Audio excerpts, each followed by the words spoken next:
Olá, pessoal. Estamos de volta com mais um Backstage do Salas Brasil. É um prazer os ter aqui conosco. Eu quero te falar, se você está aqui pela primeira vez, que o Backstage é uma proposta do Salas Brasil em falar um pouco do mercado de eventos, né? Há mais de 10 anos que a gente vem nessa praia fazendo eventos para as empresas. Sempre tivemos a curiosidade de saber como funciona o bastidor de evento. Então, você que está iniciando o seu evento, está iniciando na carreira, está estudando a área, a nossa proposta é de te dar, de repente, algum insight, de te dar alguma dica nova para que você leve para a sua carreira ou para o seu evento.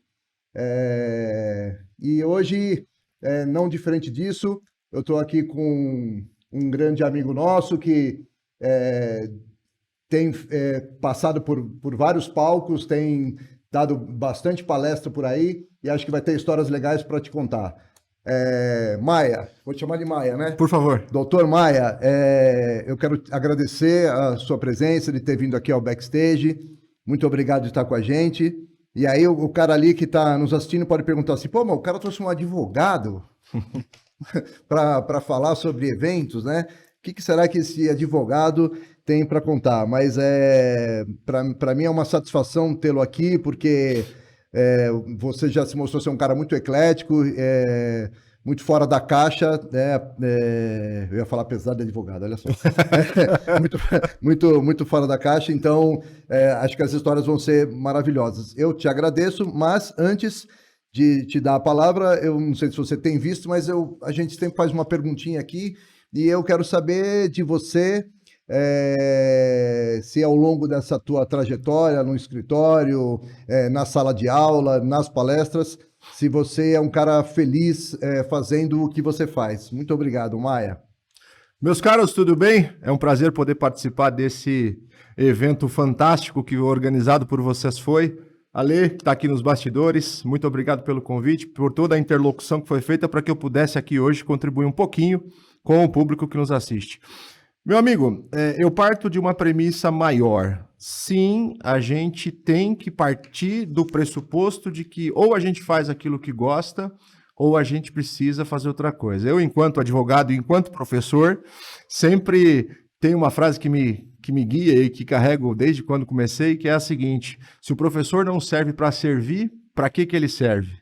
Então eu teria a opção de ter lá atrás mudado meu rumo e seguido um outro caminho, mas não, preferi me entregar à docência com muito prazer, com muita dedicação, com muito tesão, e como você quase disse, um advogado pensando um pouquinho fora da caixa, falando de uma maneira mais trivial, menos carregada, fazendo com que a nossa mensagem seja transmitida. Muito obrigado pela possibilidade de estar aqui dividindo esse espaço com você. Prazer é todo meu. Ô Maia, então você é um homem casado, hoje pai de 2 filhos. Eu quero que você conte um pouquinho da tua trajetória, porque uma das nossas propostas aqui no Backstage é a gente tentar inspirar, né? Eu e você temos essa missão hoje, né? Se a gente conseguir inspirar e algumas pessoas que estão aqui, é a tua especialidade, porque você está na sala de aula, né? Eu quero, de repente, que algum dos nossos cases, algumas das tuas falas entrem, de repente, dentro de uma pessoa que está começando em eventos ou que tem um evento para fazer e vai aproveitar o teu insight para poder prosperar, né? Então, me conta lá, eu já sei que você tem um escritório e tal, tudo, mas fala um pouco de você, como você chegou até aqui. Já que você falou em inspiração, eu vou começar com uma coisa interessante, uma estratégia de marketing que a gente costuma utilizar. Tem uma coisa na vida, Oswaldo, que eu não como. Eu como tudo que você pode imaginar, das comidas mais exóticas até as mais triviais, mas tem uma coisa que eu não como. Sabe o que é? Pão com queijo. Eu vou te explicar o porquê disso de uma maneira muito rápida. Nem pão com queijo, nem pão de queijo. Bom, pão de queijo eu até como. Mas pão com queijo, só o pão com o queijo, não. O pão com queijo e o presunto vai. O pão com queijo, a mortadela vai. Mas o pão com queijo não. E você vai entender o porquê. E vou dar uma volta um pouquinho mais longa para chegar à tua resposta. Quando o meu pai faleceu, eu estava no primeiro para segundo ano de faculdade. E o meu chão desabou. Porque meu pai era minha referência e era o arrimo financeiro da família. E a partir daquele momento, eu, enquanto homem, minha mãe e minha irmã minha irmã menor, na época, precisavam de alguém que fizesse as vezes dele. E eu me senti com a sobrecarga de fazer isso mesmo com 21 anos de idade. E eu decidi que eu ia largar a faculdade de Direito e que eu ia me entregar a algum trabalho que pudesse me render financeiramente mais recursos para que eu pudesse fazer as vezes do meu pai, como eu te disse. E a primeira coisa que eu fiz foi me reunir com o chefe que tinha na época, no escritório de advocacia no centro de São Paulo, e dizer para ele, olha, doutor, eu estou indo embora, o senhor sabe que meu pai faleceu, o senhor foi ao enterro, e eu vou por uma razão muito simples, é porque eu preciso ganhar mais. E financeiramente aqui eu não tenho para onde crescer, ao menos não enquanto não concluir a universidade. Ele falou, mas de jeito nenhum que você vai embora. Eu diria para você que, fora a minha família, esse cara foi um dos meus maiores e primeiros incentivadores. E aí, pensando na tua pergunta, no caminho a gente vai encontrar um monte de dificuldades, mas sempre vai ter alguém disposto a te estender a mão e te dar, vamos, não desiste, não para, porque a dificuldade faz a gente crescer, faz a gente alavancar nossa carreira, aumentar nossos sonhos, nossos propósitos. E foi isso que esse cara fez, talvez até sem querer, talvez até intuitivamente, mas foi isso que ele conseguiu plantar na minha cabeça. Ele falou, você não vai parar. E me promoveu na época ao jurídico, eu era auxiliar administrativo, embora eu estivesse na faculdade. Fui para o jurídico, comecei a lidar com os advogados, comecei a lidar de fato com o cenário jurídico, até que 2 anos e pouco depois, de fato, eu cheguei no estopim, no pico, sem nenhum contratempo, saí de lá de cabeça erguida, e muito bem, aliás, mas tive que, de fato, me desligar, porque não tinha mais espaço para onde eu pudesse crescer. E aí eu fiz 2 concursos públicos na época, um para o Estado e um para o município, para estagiário de Direito. E sabe o que acontece, meu amigo? A minha mãe, lutadora, na época, a única coisa que ela conseguia me dar para eu almoçar dentro do ônibus era pão e queijo. Então, essa é uma lembrança que é boa, sob o ponto de vista do apoio, do incentivo, do approach, de você falar, putz, passou por dificuldade, dá para crescer, mas é o que eu não quero passar mais. Porque eu almoçava literalmente durante 2 anos. 2 anos. Foram 2 anos. Eu trabalhava no primeiro, de manhã, aqui na Prefeitura de São Paulo, no departamento jurídico, e à tarde eu trabalhava no bairro da Penha, na Zona Leste. Então, o trajeto de ônibus, de um canto ao outro, era feito na hora do almoço, e eu tinha o pão com queijo, que felizmente minha mãe podia propiciar. Então, eu sempre vejo as coisas pelo lado bom. Nessa época foi complicado. Então, é assim, se eu pudesse dar uma mensagem de incentivo, seria mais ou menos assim, dificuldades virão. A fé vai ajudar, os amigos, eventualmente, que você tenha vão te ajudar, as portas se abrirão e você só precisa mantê-las abertas. Você precisa encarar a realidade, a dificuldade que eventualmente aparecer, e no direito não é diferente de outras áreas, para poder ascender profissionalmente. Se você baixar a cabeça, aí já era. E aí você se formou tal, e esse veio mais empreendedor, porque imagino eu que tem um escritório hoje, você tem lá toda essa equipe e tal, em algum momento o veio empreendedor apareceu aí no Dr. Maia para começar o negócio. Foi em 2006. 2006. Meu escritório foi aberto em janeiro de 2006. E eu confesso que eu não sabia que eu tinha isso. Porque eu só queria trabalhar. Eu tinha uma baita de uma boa intenção. Eu tinha uma baita de uma boa vontade. Eu tinha muita gana, mas eu não tinha cliente. E eu nunca fiz curso de marketing. Naquela época, a gente não tinha o mercado de divulgação que nós temos hoje, não tinha mídia social, o máximo que tinha era um Orkut começando, usava todo mundo BlackBerry. A gente não tinha esses canais que Início da internet. Início. Não da internet em si, mas desses meios de comunicação que hoje em dia estão irradiando efeitos aí de maneira positiva para tudo quanto é lado. A internet como é hoje, né? Não tinha, de jeito nenhum. Então, o que a gente fez, eu e meu sócio na época? A gente botou uma placa, maior tamanho que nós pudemos pagar, e colocamos o nome do escritório e começamos a trabalhar como... Como que era lá? Maia e... Não, chamava Cruz e Maia. Cruz e Maia. Chamava, não é mais, né? Não. Agora o meu sócio saiu. Ah, saiu. Ele saiu porque ele ficou muito bem financeiramente, fazendo uma outra coisa, um outro negócio que ele tinha paralelo, que nunca foi escondido, sempre foi um negócio concomitante. E ele ficou muito bem nisso e ele mesmo decidiu largar a advocacia porque ele entendeu que a advocacia não era o que é para mim. Porque ele sempre falou, você é um cara entusiasmado, você pega um processo novo, você parece que você está pegando um filho no colo. Eu falo, tem que ser assim. Se a gente não entregar o melhor que a gente tem para aquele que confiou a nós o que de mais importante tem, é melhor fazer outra coisa. E aquele que entregou a nós o que de mais importante tem é, na prática, chamado de cliente. Então a única coisa que eu faço é fazer o meu melhor para esse cara. Sim. Se vai dar certo ou não, eu não sei, mas é isso que eu faço.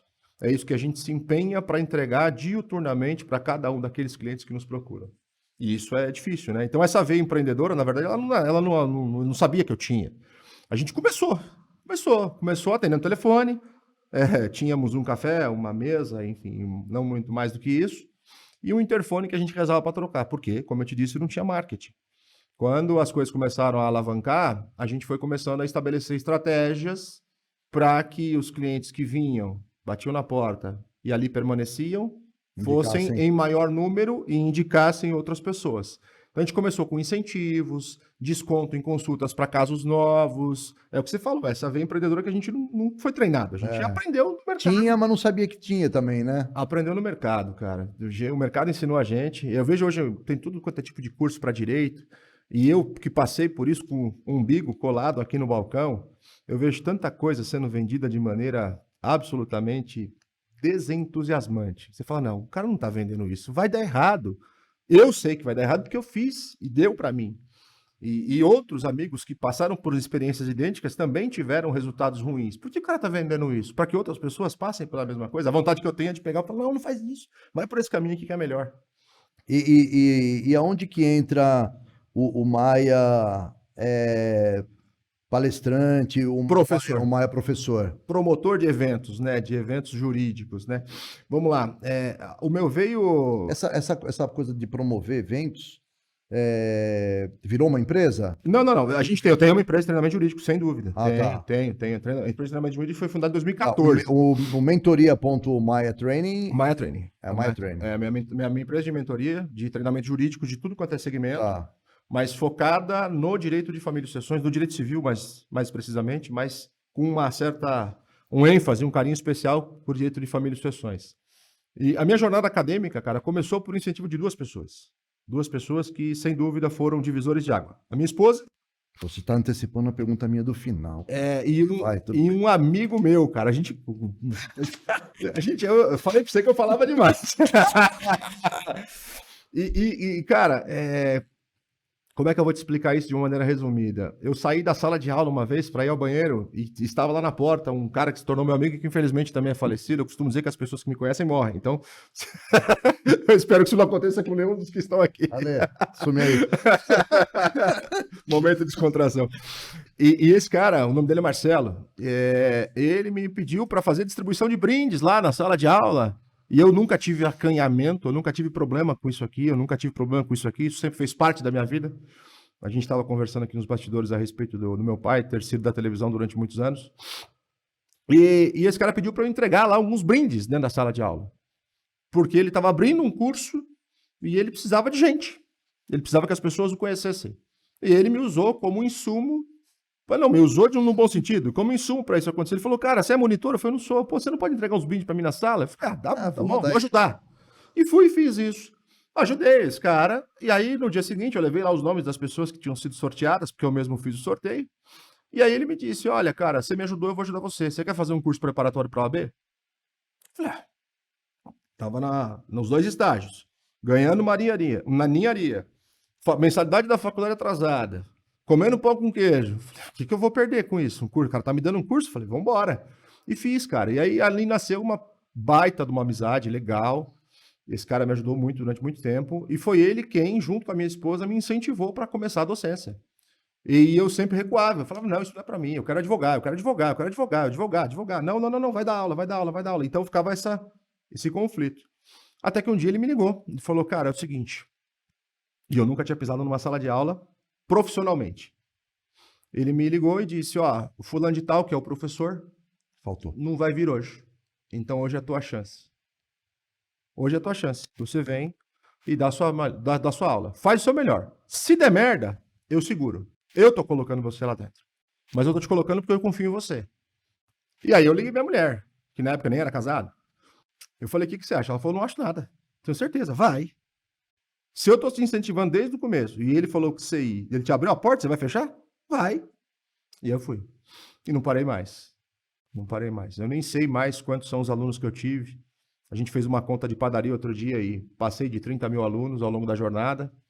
mas sempre com esse mote de incentivar as pessoas a ultrapassarem os desafios, porque eles vão surgir, a vencerem os obstáculos e as dificuldades, porque elas vão aparecer. E se você tiver força, persistência, confiar naquilo que os mais velhos têm para dividir, para evitar que você pegue caminhos tortuosos e te levem ao sofrimento, vai dar certo. Talvez num lapso de tempo menor do que aquele que eu tive que vencer para poder dar certo. Então, e isso lá se vão 15, 16 anos, né? De advocacia são 16, de docência são 15, porque eu demorei um pouquinho para ter aquela coragem que eu te falei. Até o Marcelo me chacoalhar e falar, é hoje. Eu confesso que eu me sentia meio despreparado. Acho que a palavra adequada era essa. Mas engraçado que essa sensação de despreparo, sem soberba, sem arrogância, foi vencida no mesmo dia. Porque depois que eu saí da sala, e na verdade a gente sempre teve um filtro muito legal. Na sala de aula, o teu maior filtro é o aluno. Se o aluno começar, na primeira chance que ele tiver, a levantar e ir embora, e a sala começar a esvaziar, você fala, não estou fazendo um trabalho legal. Não está bom. Alguma coisa está errada e eu preciso melhorar isso. E isso não aconteceu comigo nem no primeiro dia e nem nunca na vida, graças a Deus. Eu vou te fazer uma pergunta agora que eu tinha para outros convidados que eu fiz, a resposta veio, pelo que eu já senti de você, pelo que a gente conversou ali atrás, a sua resposta vai ser 100% diferente de todas as outras entrevistas, né? Então, eu acho que vai ser legal. Quero saber de você a sua opinião com relação ao momento da pandemia ali que a gente viveu, né? O mercado parou, ficou muito ruim. Como é que eu vou te dizer isso sem ser indelicado? A pandemia não... Você pode dividir em duas coisas. Nós não ignoramos, pelo amor de Deus, os efeitos nefastos que a pandemia causou. Isso é inegável. Não há dúvida de que famílias chegaram à ruína em razão da pandemia. Não há dúvida de que pessoas sofreram, familiares foram enterrados e muita gente passou por maus bocados, inclusive falências e etc, etc. Mas para quem como é que eu posso te dizer? Quem consegue enxergar no ódio, na tragédia, na dificuldade, um nicho, geralmente esse alguém alavanca a sua atividade, seja ela qual for. Isso vale para o mundo dos eventos, isso vale para a advocacia, isso vale para a docência. E o que eu fiz foi tirar proveito dessa situação. Eu confesso que quando a pandemia chegou e eu tinha uma agenda farta de compromissos presenciais a cumprir, eu mesmo tomei a iniciativa de ligar para todo mundo e falar, e aí, vamos fazer isso virtual. Mas como assim? Como é que faz? Qual é o aplicativo? Qual é o software? Qual é o programa? Eu não tenho microfone, eu não tenho câmera. Falei, se vira, a gente não pode parar. A gente não pode sair de casa, vamos ficar todo mundo em depressão, doente. Então, vamos tirar da pandemia o algo positivo. Vamos tirar algo que traga, como é que eu posso dizer, uma sensação de que as coisas vão melhorar para as pessoas. E foi isso que eu fiz. Então, eu, de fato, tirei da pandemia lições muito ruins por conta do sofrimento que todo mundo passou, mas não posso negar que a gente fez da pandemia, sim, um nicho para alavancar um monte de coisas. Por exemplo, hoje, se a gente vai conversar com um tribunal de justiça, antes a gente tinha uma baita de uma dificuldade para conversar com alguns embargadores que criavam uma resistência no contato com a advocacia, e com a pandemia o próprio tribunal tratou de facilitar esse tipo de contato, editando resoluções, provimentos, enfim. Isso foi em que momento, cara? Porque assim, você fala rapidamente, nós estamos ali em março, quando tudo começou, quando tudo estourou, né? Quando tudo eu estourou. diria que, ó, o judiciário, se não me trai a memória, o judiciário paulista ficou, acho que até junho, travado, com todos os procedimentos, tudo parado, sem prazo, fluindo em desfavor de qualquer pessoa. Salvo engano, em agosto, as coisas começaram a fluir de uma maneira mais tranquila. Eu lembro que eu fiz uma palestra sobre a fluição dos prazos, não lembro agora as datas, já se vão aí 2 anos, pelo menos, né? Mas foi aí que a gente começou a perceber... A palestra já foi online? Online. E quem era o público? Tudo, advogado, professor, juiz, promotor, todo mundo do direito. Teve audiência, não? Muita audiência. Via Zoom, Zoom, na verdade, acho que o primeiro que surgiu forte foi o Zoom, né? Na sequência, o Google não ficou para trás, lançou o Meet, aí a Microsoft veio com o Teams, enfim. E a gente acabou usando de tudo um pouco. Mas justamente para facilitar essa aproximação. Eu diria para você que é engraçado isso, né? É até paradoxal. Porque hoje em dia a gente vai dar um evento Eu tô com salário, eu sou professor, eu quero público, eu quero sentir o cheiro das pessoas, eu quero sentir Network, fazer. network, ver aquela leitura facial que a gente faz do aluno, quando você faz uma colocação e ele não entende, e ele franze a testa, ele arrepia a sobrancelha, enfim. Esse tipo de gesto a gente sente falta, porque a gente sabe que numa interação como essa a gente não consegue isso. E tem um monte de gente falando, não, a gente não faz mais evento presencial, agora é tudo virtual, porque obviamente isso inclusive impactou nos custos, né? Porque, sim, enfim, sets... Havia quem falava que nunca mais voltaria o presencial. E voltou. Eu escutei isso muito. Também. Você trabalha com um evento presencial, já se reinventou? Porque você nunca mais vai... Eu escutei muito isso. Não, como assim, meu? Ser humano... Não, o ser humano precisa de contato, né? A gente não nasceu, não foi criado em caverna. A gente precisa de interação pública. Mas continua, né? E aí, cara, a gente fez disso um ambiente próspero. A gente literalmente utilizou esse cenário que foi imposto pela pandemia como um cenário de uma nova realidade que precisaria ser explorado. E explorado com afinco, explorado com requinte, a fim de que nós pudéssemos entregar, ainda que à distância, o melhor resultado possível, tal como a gente faz, geralmente, no presencial. E aí como que você hoje mistura... Bom, isso foi um legado, então, você acha que o período de reclusão nossa ali trouxe, né? Trouxe. E agora dá para juntar isso com o presencial? Dá. Hoje, por exemplo, a mentoria coletiva, hoje é um dia que a gente está aqui e daqui eu saio para uma cidade vizinha para fazer a minha mentoria coletiva. E esse evento é híbrido. A gente o lançou de modo híbrido. Para aqueles que se acostumaram demais com os eventos telepresenciais e não querem sair do conforto da sua casa, tudo bem.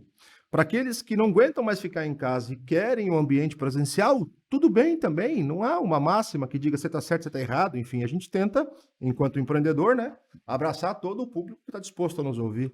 Só fazer um parênteses, o custo é o mesmo? De certa forma, sim. Porque se eu coloco 10 pessoas, eu coloco 20. Se eu coloco 20, eu coloco 50. Tá. E aí, óbvio, eu falo que o custo... Eu não gosto de falar em custo quando a gente fala em algo que é para nós, né? Mas...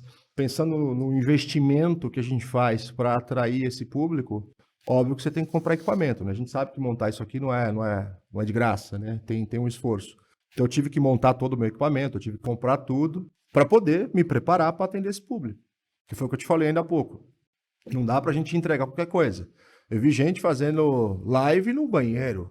Teve um caso que virou polêmica no judiciário, porque tinha uma moça fazendo uma audiência, eu vou falar de moça, porque um advogado não tem uma postura como essa, embora ela fosse, fazendo uma audiência, lavando louça com o telefone no ouvido. Então é assim, ela estava com 2 telefones, um estava filmando a audiência, ela lavando louça, ela estava falando no telefone com outra pessoa e ela fazendo uma audiência. Isso, na minha concepção, é um desrespeito. Isso não pode acontecer.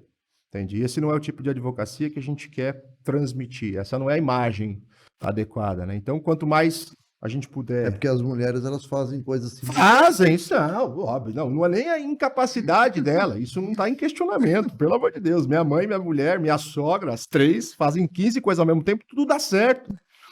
Se eu puser duas, não. A gente tem um negócio chamado hiperfoco, né? É coisa... Que Deus implantou na gente, nos homens. A gente tem hiperfoco. A gente faz uma coisa e faz o melhor que você pode. Não estou dizendo que é o meu melhor ou o seu melhor, mas o melhor que a gente pode focadamente. E vai dar certo dentro das nossas limitações. Mas fazer 2, 3, as 3 vão dar errado. Mas e aí, volta a falar do híbrido lá. Então, o seu evento é híbrido, então hoje você vai colher frutos dos 2 melhores mundos. Sem dúvida, sem dúvida. Você acha que essa é uma tendência mesmo? Eu acho. Tem muita gente sentindo falta do presencial. A gente falou en passant ali fora, e se me permite uma parte aqui, nós fizemos agora no dia 3, 4 e 5 de junho um evento em Alphaville, uma imersão numa matéria do direito de sucessões chamada imersão em planejamento familiar, patrimonial e sucessório, em que a gente ensina as pessoas, e aí vem um outro aspecto interessante, que certamente vão morrer, a encarar isso com menos dor e com menos sofrimento quando a gente fala em divisão patrimonial, porque esse é um tendão de Aquiles do direito. Eu não diria nem da advocacia, eu diria do direito. É o Ensina as pessoas, você trabalha fazendo planejamento sucessório para os advogados? Não, para qualquer pessoa. Você e eu vamos morrer, esperamos nós que seja daqui a 60 anos. O fato é que quando isso acontecer, se você não disser para onde você quer que o seu patrimônio, que você suou para conquistar, vá, A lei vai dizer. Repito, se você não tomar as rédeas da transmissão do seu patrimônio para onde você quer que ele vá, Oswaldo, a lei vai tomar o seu lugar. Então a própria legislação nos dá autonomia para a gente dizer o que a gente quer que aconteça com o nosso Por que as patrimônio. pessoas não falam sobre Por isso? desconhecimento. É, Aliás, você compactua com uma fala de um banqueiro, amigo nosso aqui, que veio dar uma palestra, nada a ver com esse tema, que fala que o brasileiro é um dos povos, se não o povo, que mais tem dificuldade de lidar com a morte. dinheiro, com dinheiro. Com o dinheiro também. Também. Eu diria com o dinheiro, se a gente juntar as duas coisas, com o dinheiro e com a morte. Primeiro porque as pessoas não querem conceber a ideia de que o dinheiro delas vai parar em outra mão. O meu dinheiro é meu dinheiro. O próprio... Eu não quero falar sobre o pós-morte, ou para quem ele vai. É meu dinheiro. É meu. Enquanto vai ser meu é meu. forever. Forever. Até que Deus o separe dele. Ponto. E quando isso acontece, pode ser que lá do outro lado, seja lá de onde você estiver, você veja coisas que não convergem com aquilo que você esperava. Então, por exemplo, eu tenho 2 filhas, não tenho outras. Quando eu falecer, as minhas filhas recebem meu patrimônio. Puxa, mas e minha mãe que tem 70 anos e que me serviu pão com queijo por 2? Ela não recebe 1 centavo. Nada. Nada. E se ela depende de mim, como é que fica? Eu vou deixá-la. Vai depender do que as minhas filhas vão querer fazer com ela, né? Não se você deixar isso. no automático, né? Isso porque a relação entre nós é excepcional. Não, então, Mas o que eu vejo, e aí é que está o ponto, Oswaldo, quando a gente consegue linkar a docência com a advocacia. O que eu vejo enquanto professor são os meus alunos, são os meus clientes trazendo cases de absoluto fracasso. Porque a pessoa chega, e eu vi isso dentro da minha casa. Minha avó faleceu, minha avó, tadinha, era um ser humano financeiramente desprovido de qualquer tipo de luxo. E no dia do enterro dela, tinham pessoas dentro do cemitério brigando para ver quem ia ficar com a máquina de costura. Disputando a máquina de costura. E eu, meu Deus, vocês não conseguem curtir um pouco da dor que esse momento propicia e tentar extrair daqui alguma coisa boa? Não, eu tenho que brigar aqui já. Então essa é uma máxima, cara, que acontece a todo instante. A lei nos confere autonomia para a gente fazer um direcionamento do nosso patrimônio. Só que as pessoas têm asco em falar de dinheiro e as pessoas têm asco em falar de morte. Ah, não, tá me gorando. E aí, quando não falam com liberdade sobre esse assunto e não procuram um profissional de confiança para obter orientação sobre como as coisas devem acontecer, o impacto é ruim, porque acontecem coisas que você não queria, que não gostaria, da maneira diferente daquela almejada. Quando a gente foi fazer esse plano, para a gente fechar o ciclo aqui, quando a gente foi fazer o curso de imersão lá em Alphaville, a gente pensou inicialmente em lançar um evento híbrido, só que nós tínhamos um espaço com 24 vagas e nós conseguimos fechar todas sem muito esforço. E a hora que o ticket era razoável, não era uma coisa de R$100, entende? Então nós conseguimos fazer um belíssimo evento sem absolutamente nenhum contratempo, 100% presencial. E a gente fez essa enquete parecida com essa pergunta que você me fez agora. Por que vocês estão aqui? E 100% das pessoas que ali estavam, evidentemente, queriam ali estar e disseram sem a menor hesitação. A gente não via a hora de se livrar das câmeras e poder ter o contato físico de novo. Então, eu discordo daquele colega que disse que o teu mundo ia acabar, que os eventos iam acabar, de jeito nenhum, muito pelo contrário. Mas é porque as pessoas estavam assustadas, né? Eu consigo entender. As pessoas estavam muito assustadas e muita gente não conseguiu se reinventar como você fez, né? Com a velocidade que você fez, não é uma coisa muito comum, porque o nosso mercado ele foi impactado muito brutalmente, né? Sim, ele tudo fechou. Trouxe o faturamento a zero, né? E é difícil, às vezes, você conseguir se reinventar, porque, de repente, está com um monte de problemas, né, para resolver, né? Então, não é uma equação tão fácil. E aí o que eu quero saber de você é o seguinte, e agora, você está dividindo o seu tempo com a docência, com o escritório, você está apostando nisso agora para o segundo semestre, já pensando pós-pandemia? Me dá um cenário de como é que você está vendo tudo isso agora pós-pandemia. Vamos lá, eu vou falar sobre mim primeiro, Oswaldo. Eu plantei muito ao longo da vida. Plantei sem medir esforços, diuturnamente. Teve um momento da minha vida que eu dei aula concomitantemente em 16 lugares diferentes, 16 instituições. Então, de manhã eu estava na Paulista, à noite eu estava em Piracicaba, no outro dia de manhã eu estava em Santo André, à noite eu estava em Santo Amaro, E foram assim 16 anos. Perdi muitos eventos das escolas das crianças, perdi festas Dia dos Pais. Então, na verdade, pensando naquela primeira pergunta que você me fez, nada cai do céu. Há a necessidade de algum tipo de sacrifício para que você alavanque sua carreira e chegue a um ponto mais alto. E eu diria a ti que hoje eu estou na fase da colheita. Hoje eu seleciono. Hoje eu não faço, sem nenhuma soberba, sem arrogância, mas eu não faço qualquer coisa. Eu faço só as coisas que eu tenho certeza que vão me dar prazer e que vão viabilizar o alcance de aprimoramento para aqueles que são meus interlocutores, para aqueles que escutam o que eu tenho a dizer. Quando eu vejo que essa conta vai fechar, aí eu mergulho, aí eu vou de cabeça. Então, por exemplo, hoje, para você ter uma ideia, eu tenho um vínculo com 3 instituições, de 16 ao longo desse período, isso antes da pandemia mesmo. Em 2018, eu tomei uma decisão muito firme na minha vida, difícil, diga-se de passagem, mas que eu senti que era o melhor para que eu pudesse ter contato com as minhas filhas. Tem mais tempo, né? Eu abdiquei de outras coisas. Você dá aula para hoje em 3 instituições.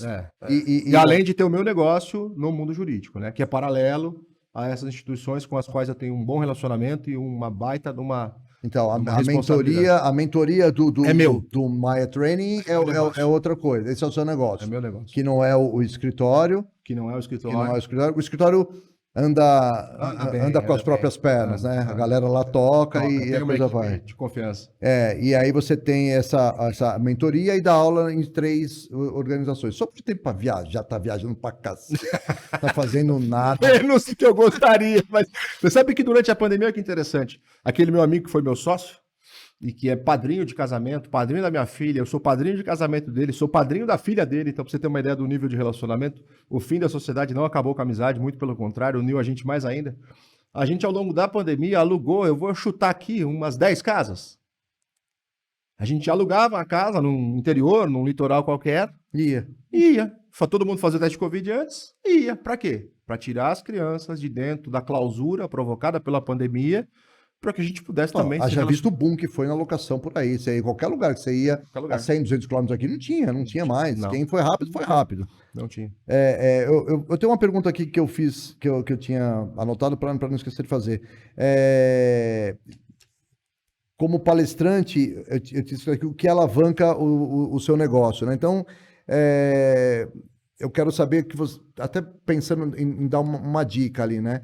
Um diferencial legal que você, como palestrante, quando você vai iniciar uma palestra, quando você tem feito workshop, você faz alguns... Simpósio, workshop, palestra, você programa, agora acabou a pandemia, 2023, você vai ter você sempre põe no teu calendário uns 2 ou 3 simpósios para você fazer, para você falar e tal, tudo. Então tem um diferencial, tem uma coisa legal que você...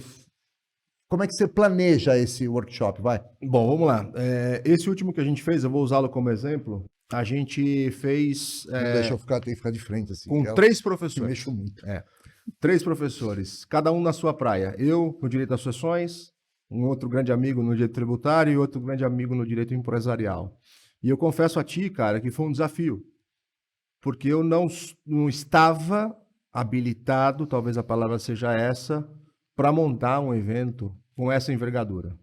E infelizmente, talvez a palavra adequada seja essa, os outros professores também não. Então a gente meio que foi batendo cabeça, sabe? Tentando entender como é que o negócio funcionava, como é que contrata uma passarela de pagamento, como é que você confecciona uma landing page para fazer um lançamento, como é que você efetivamente coloca o lançamento, como é que você faz uma página de captura, como é que você faz uma página de venda, como é que você faz um trip de vendas, tudo isso a gente foi aprendendo meio que na pancada, sabe? E por quê? Talvez porque a gente não estava com vocês por detrás da gente, né? Que é o que você entrega. É esse suporte para a gente poder fazer a coisa ser mais simples, menos dolorida. E eu confesso para ti que hoje nós estamos muito mais experientes. Alguns erros não seriam cometidos, alguns erros seriam evitados. Mas então, quer dizer, tem que planejar, de repente ter uma agência por trás para fazer para orientar um pouco melhor, né? Porque senão a coisa sai de qualquer jeito, né?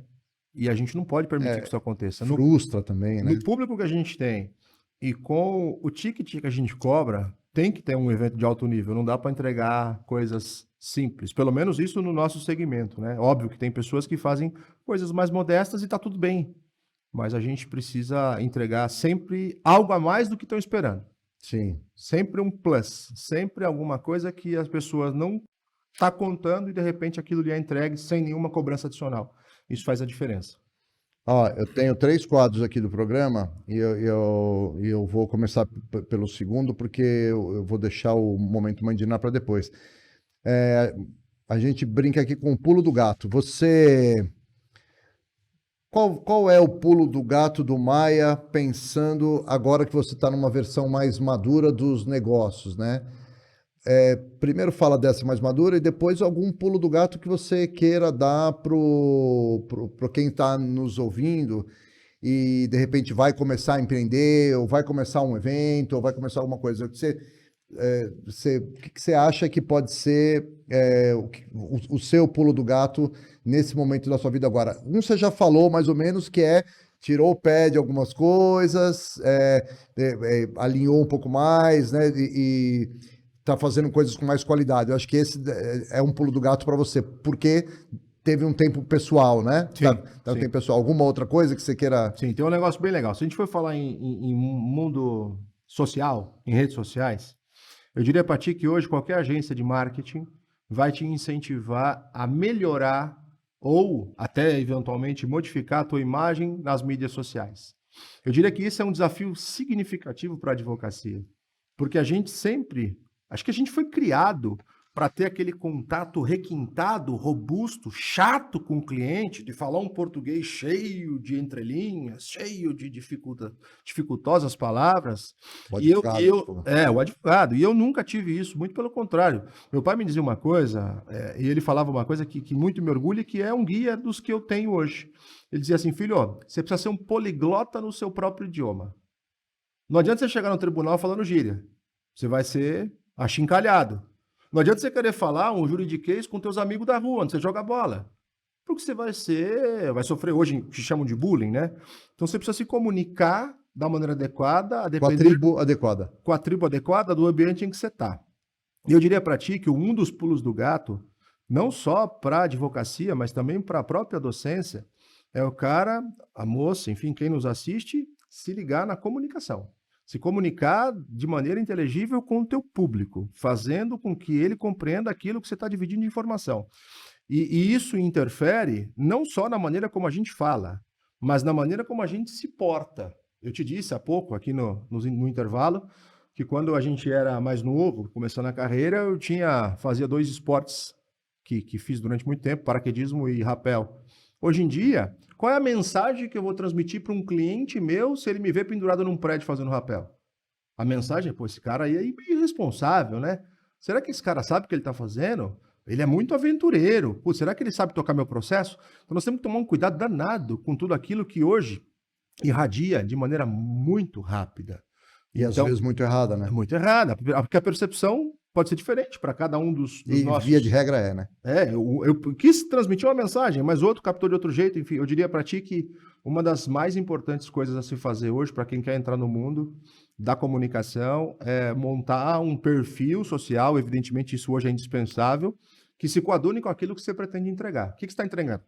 Está entregando uma autoridade séria? Sim. Então mas o advogado tem que colocar a cara na tela, a cara no vídeo ou não? Quer que eu seja honesto? Quem não tem hoje cara na internet está fora do mundo. Antigamente... eu não quero. Aquele cara que fala assim, não, cara, eu não quero, eu vou me resguardar, porque eu trabalho de uma maneira convencional, de uma maneira... Ó, pra você ter uma ideia, no meu perfil social, eu tenho um plano de ação, em que no sábado, por exemplo, quem fez isso foi a minha agência, é lifestyle. Quando eu posto uma foto com a minha família no final de semana, o negócio vai lá em cima. Porque na cabeça das pessoas, eu ao longo da semana vou implantando informações. Falo, ó, gente, faz isso aqui. Olha, quando você for numa ostentação oral no Tribunal de Justiça, você faz isso aqui. Ó, quando você for conversar com o juiz, você leva esse ponto aqui em consideração, porque é assim que a magistratura enxerga a advocacia. Então eu vou dando dicas. E aí, obviamente, quando chega no final de semana, eu tô num restaurante legal. Eu tô passeando com a minha família. Tô viajando. Eu tô curtindo. Na cabeça deles, subconscientemente, eu diria até, Oswaldo, o que entra? Pô, para chegar onde ele está, eu preciso trilhar aquele caminho.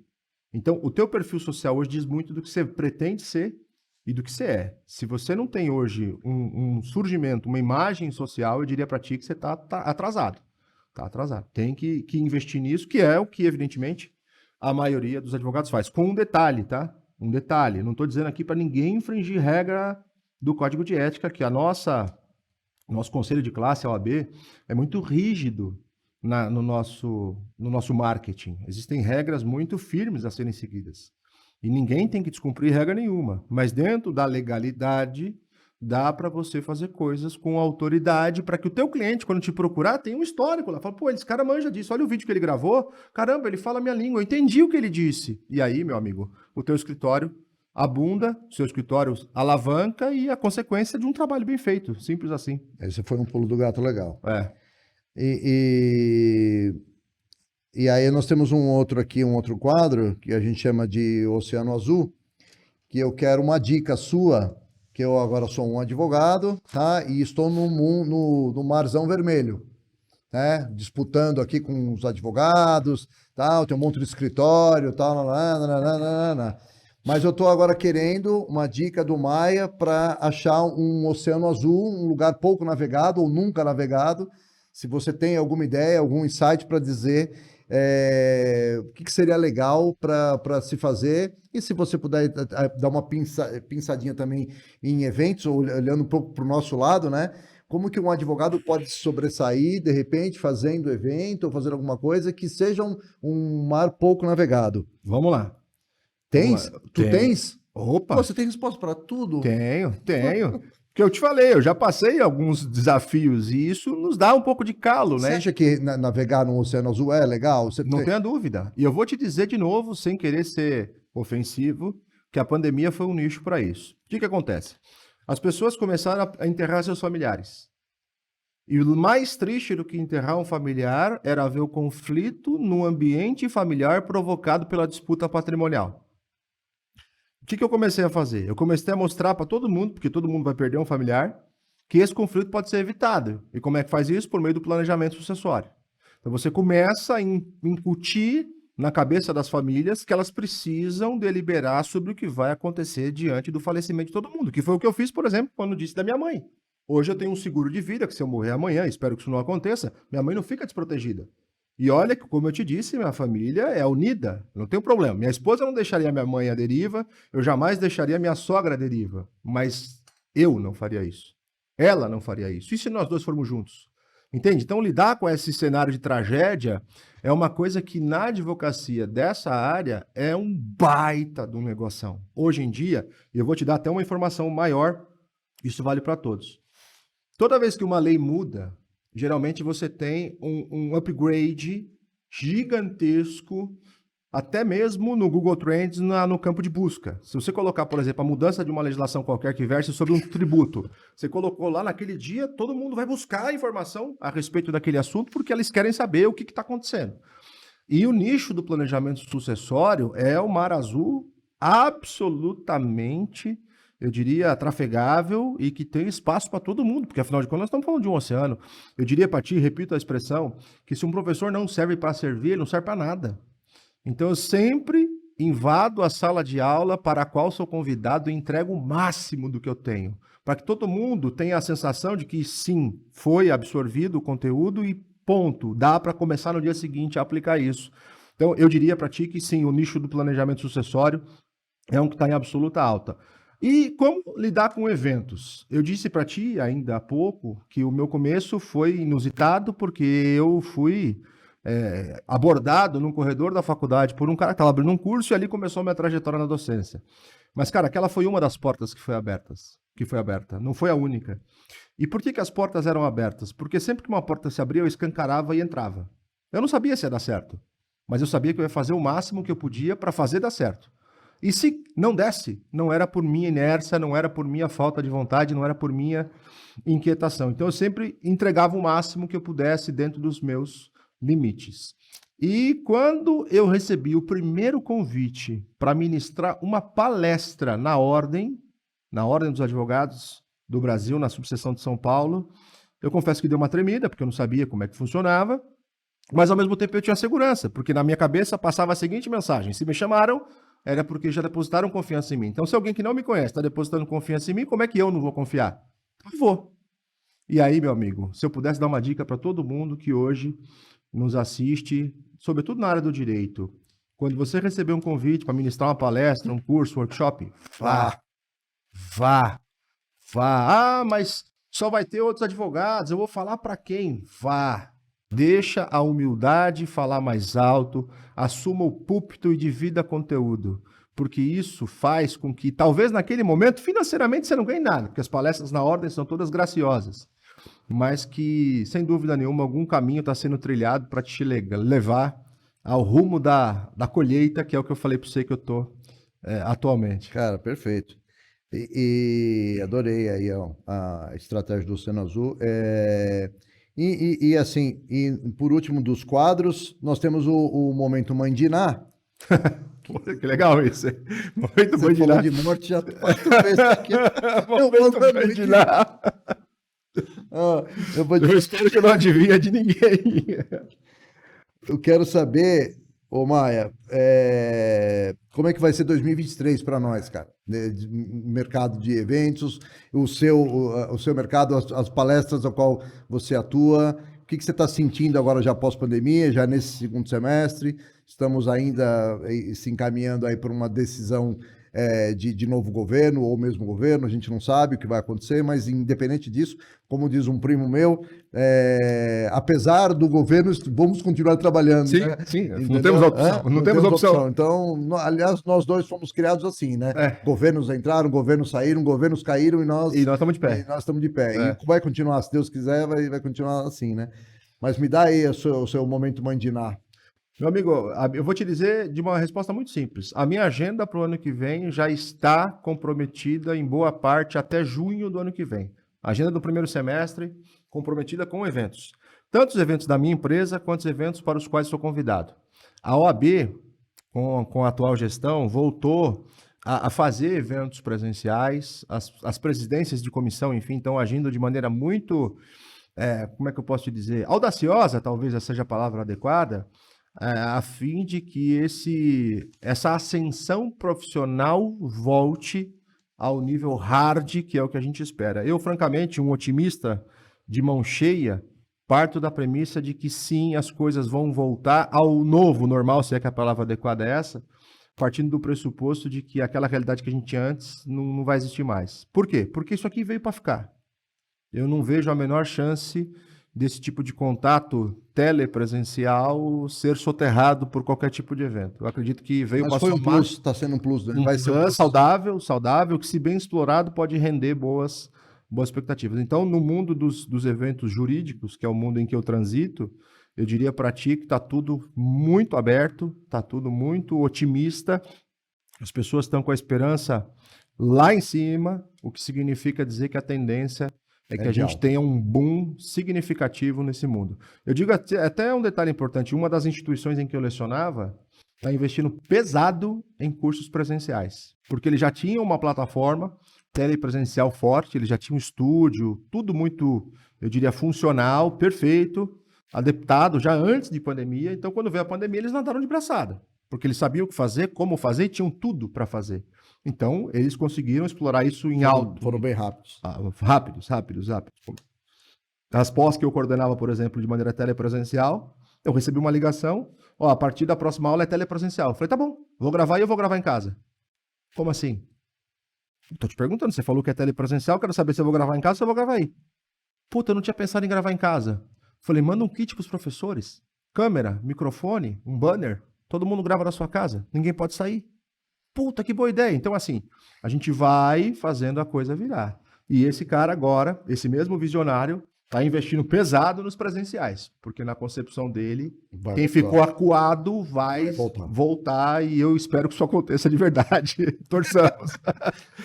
Poxa, muito bom, cara. Esse foi o melhor momento mandiná do mundo.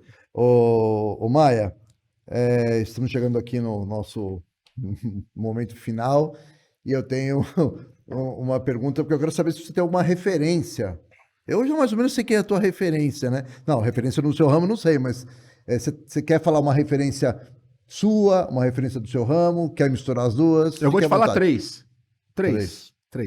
Minha referência de vida, meu pai. Meu pai é meu guia, cara. Até hoje, 20 anos depois do falecimento dele, as lições que ele implantou na minha cabeça de maneira perene, tatuadas aqui estão. Seu Maia. Seu Maia, o chefe Maia, esse cara aí. Que hoje eu falo sobre ele de maneira tranquila, sem me emocionar, porque, enfim, eu consegui extrair tudo de positivo que ele deixou, apesar de não ter deixado nada ruim. Mas eu consigo falar disso sem me emocionar, sem perder o controle.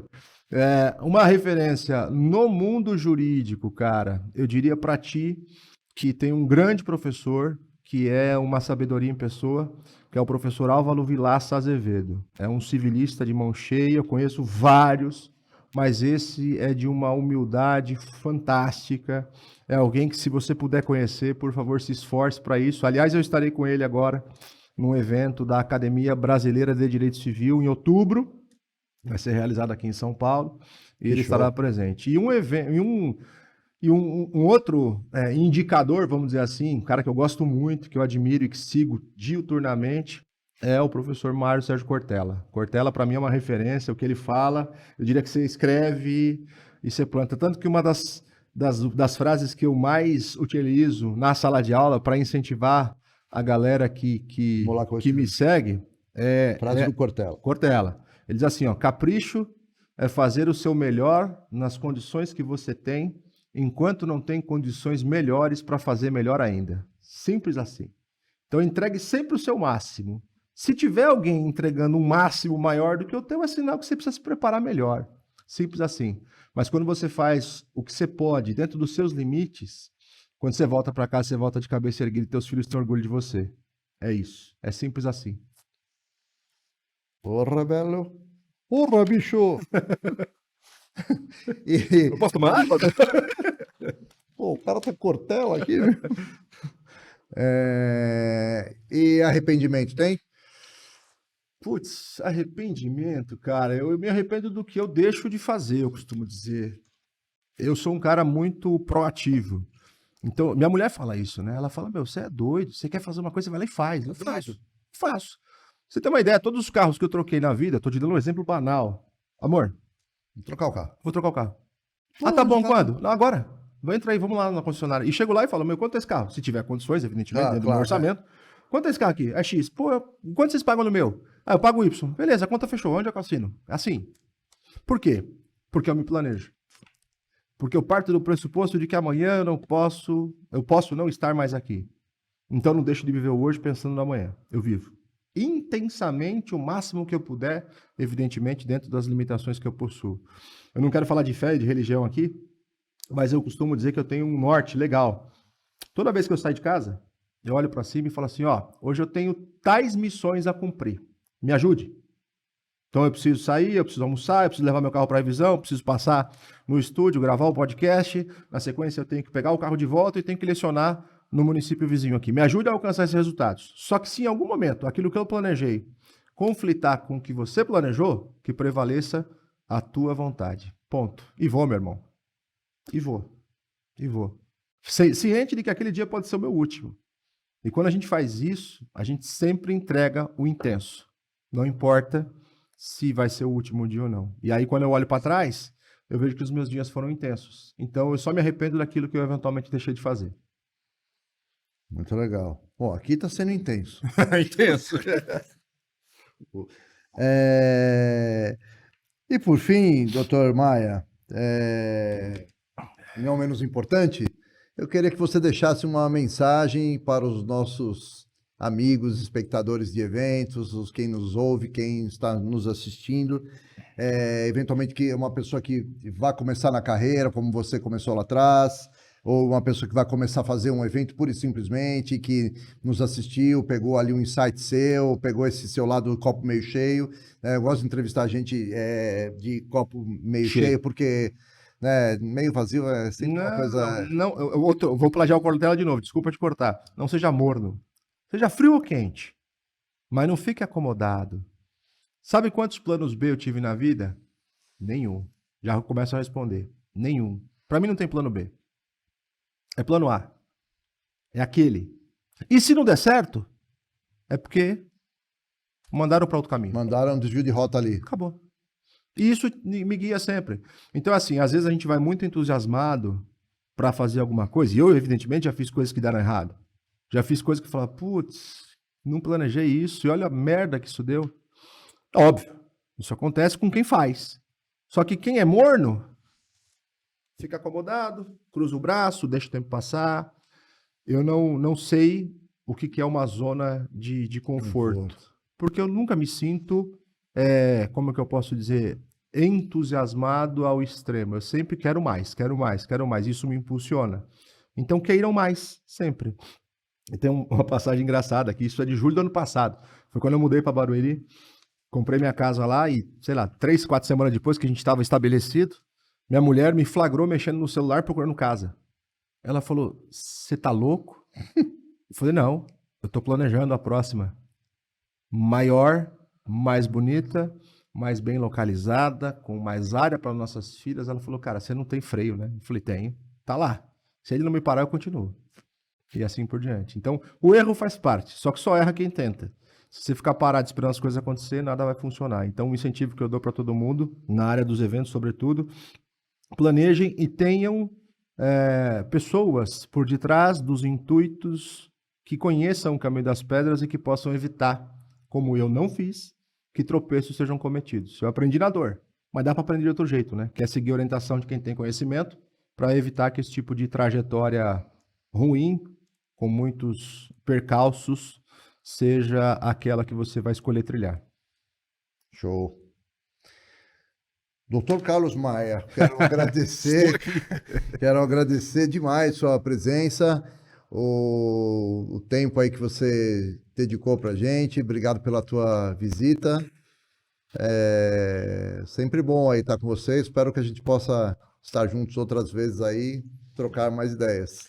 Obrigado vocês pela confiança, pela credibilidade, por abrirem espaço para uma pessoa que tecnicamente não é exatamente do ramo de eventos, mas que fez eventos ao longo da vida, que faz um evento todo dia, quer cuidar da família, quer cuidar das crianças, quer cuidar da esposa, dos maridos, enfim, quer cuidar daquelas pessoas que foram confiadas a nós, a fim de que a gente entregue sempre o máximo. Obrigado por poder fazer parte dessa história. Muito obrigado mesmo.